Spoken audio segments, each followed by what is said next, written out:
Greetings to you, lovely viewers. Welcome to this video on technical drawing. Once again with teacher Dixon. In today's lesson, we are looking at the development of a cylinder. This is one of the development pattern that has to do with parallel lines development. And here we're looking at a cylinder. A cylinder is one of the solids, one of the three-dimensional shapes that has volume. And in practical life, we have cylindrical shapes like tea cans, milk cans, and drums, and so on. So we are looking at having to see how those kinds of objects are developed and fabricated. So now we'll have to draw the circular base, which will be the plan of the development we are to set out. So we've taken a measurement. We've taken 2.5 cm to make for the base, which is the plan of the intended development. So in essence, if you look at the right hand side, the top right, you will see how this development is going to be produced. We'll have the circular base, we'll have the front elevation, which will determine the height of the development that we are intending, and towards the right there we have the real development proper. So to achieve this, we are to draw the circular base, divide the circle into 12 equal parts as you are seeing. So I'm making use of my 30 degrees and 60 degrees set square, and I'm using them in turn, that is alternately, to obtain the divisions. You know, in technical drawing we have tools. So right here I am working with my T-square, set square, and my pencil. So we've been able to divide the circle into 12 equal parts, and we are given the numbers to each of the parts divided. So that is what we're doing now. Okay, so this is the development of a cylinder once again. And like I said, cylinders are used in everyday life. If you look at companies, even the very drums, petrol tankers are cylindrical in shape. So if those are to be produced, we make the application, we put the application of a development of cylinder into practice. So right now we are about going into the front elevation, or call it front view, of the development, and we are projecting lines from the base, which is the plan. We're looking at we're taking a measurement so as to give it a distance between the plan and the elevation.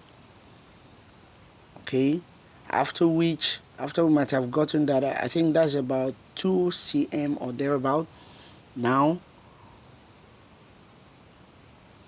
we're using a well-stocked ruler to draw a horizontal line to give us the down line of the front elevation. Remember, the front elevation is to give us the view of the height of the cylinder we're about producing. And we're not just drawing the baseline, we're equally projecting the line towards the right so as to obtain the development when we're ready to do that. And then we are taking the height of the cylinder we're about to produce. We're putting a dot there, then we are rolling our T-square towards the direction to also have a horizontal line. So at that point we've been able to get the height. We make use of 6 cm from the baseline to obtain the height of the cylinder. and we equally project it towards the right hand side, so I will have the development produced. Now we join the vertical lines that we projected from the plan. So that's what we've obtained. We've gotten a kind of a rectangular shape right there, which gives us how a cylinder should look like if positioned vertically upwards and then looked at using a front position. Right about now, we are taking a measurement to besides the front elevation, which gives us about 1 cm, and we're drawing a vertical line trying to produce the development proper right away. Okay, so we have 0.0 at the vertical line just drawn, and we are taking a measurement from one of the sides that we divided on that was divided from the plan, and we're using that to mark off on the baseline of the development we are about to construct. So we remember on the base, the plan, we had the circle or the circular face divided into 12 equal parts. So we are taking that measurement to mark off on the line that we're having the development to be produced. So we are equally going to mark off 12 points. If you're counting, you will know that we are progressive. We are trying to get to the 12th number from 0, 1, 2, 3, 4, 5, 6, 7, 8, 9, 10, 11, and 12. That's what we are doing now. So after this, we're going to give them the numbers equally.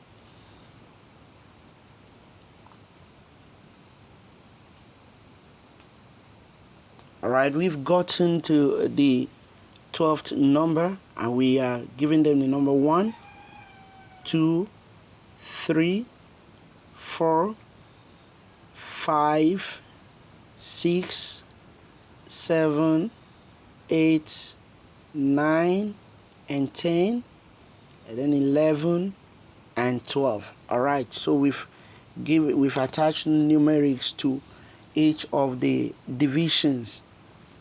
Alright, now at this point, I'd like you to know that we're supposed to erect perpendiculars at that point to match the upper lines, but there will be no time for that. So just know that a cylindrical shape does not have edges, so we'll leave that aside, and maybe when we're having things like prism, we can make use of those internal lines. So at this point, we are going to the number 12, and we're drawing a vertical perpendicular to meet the upper line. Okay, so we're counting, we're looking at 0.9 on the division, and we are drawing a perpendicular below the line from 0.9. Right, we're looking at having both the top face of the cylinder and the base, the bottom face of the cylinder. So we are projecting lines from that 0.9. Okay, having done that, we will take the radius of the plan to obtain the circular face, both the top and the bottom face of the cylinder. So that's what we're doing, using a pair of compasses to draw the circle. Right, remember that this circle is equivalent to the plan.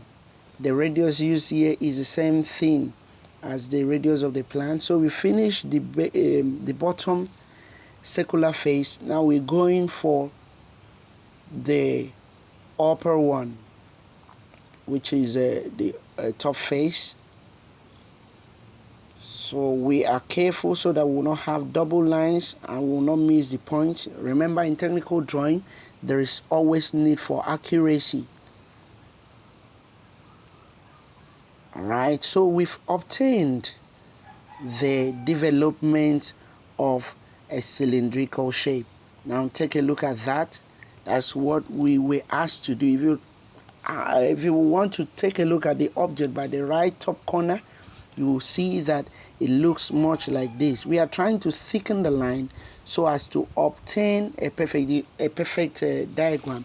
Remember, in technical drawing, we start with a construction line, after which we go into a thick continuous line which gives us a visible outline. So that is what we're doing right away.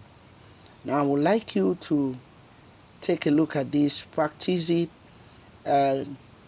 ask questions where you do not understand, and I would like you to like, share and comment. Thank you very much. You are with Teacher Dixon.